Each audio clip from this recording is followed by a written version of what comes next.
Genèse, chapitre 50. Joseph se jeta sur le visage de son père, pleura sur lui et l'embrassa. Il ordonna aux médecins à son service d'embaumer son père, et les médecins embaumèrent Israël. 40 jours s'écoulèrent ainsi et furent employés à l'embaumer.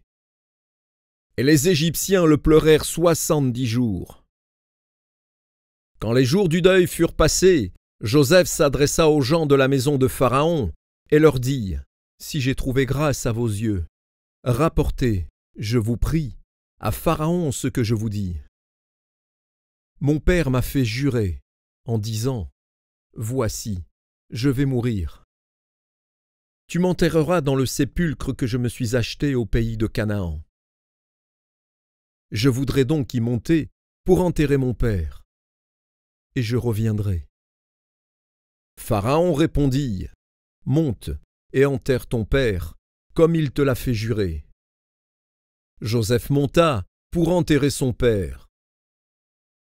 Avec lui montèrent tous les serviteurs de Pharaon, anciens de sa maison, tous les anciens du pays d'Égypte, toute la maison de Joseph, ses frères et la maison de son père. On ne laissa dans le pays de Goshen que les enfants, les brebis et les bœufs. Il y avait encore avec Joseph des chars et des cavaliers, en sorte que le cortège était très nombreux. Arrivés à l'ère d'Atad, qui est au-delà du Jourdain, ils firent entendre de grandes et profondes lamentations. Et Joseph fit en l'honneur de son père un deuil de 7 jours. Les habitants du pays, les Cananéens, furent témoins de ce deuil dans l'ère d'Atad, et ils dirent : Voilà un grand deuil parmi les Égyptiens. C'est pourquoi l'on a donné le nom d'Abel Mitzraïm à cette ère qui est au-delà du Jourdain.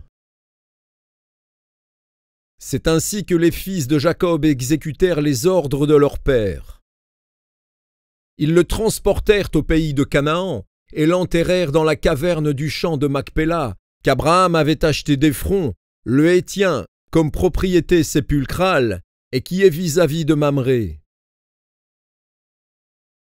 Joseph, après avoir enterré son père, retourna en Égypte avec ses frères et tous ceux qui étaient montés avec lui pour enterrer son père. Quand les frères de Joseph virent que leur père était mort, ils dirent : Si Joseph nous prenait en haine et nous rendait tout le mal que nous lui avons fait. Et ils firent dire à Joseph : Ton père a donné cet ordre avant de mourir.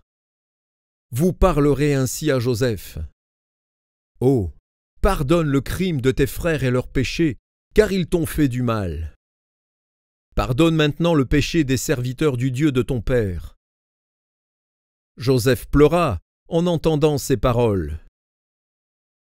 Ses frères vinrent eux-mêmes se prosterner devant lui, et ils dirent : Nous sommes tes serviteurs. Joseph leur dit : Soyez sans crainte, car suis-je à la place de Dieu ?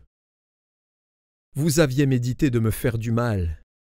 Dieu l'a changé en bien pour accomplir ce qui arrive aujourd'hui, pour sauver la vie à un peuple nombreux. Soyez donc sans crainte. Je vous entretiendrai, vous et vos enfants. Et il les consola en parlant à leur cœur. Joseph demeura en Égypte, lui et la maison de son père. Il vécut 110 ans.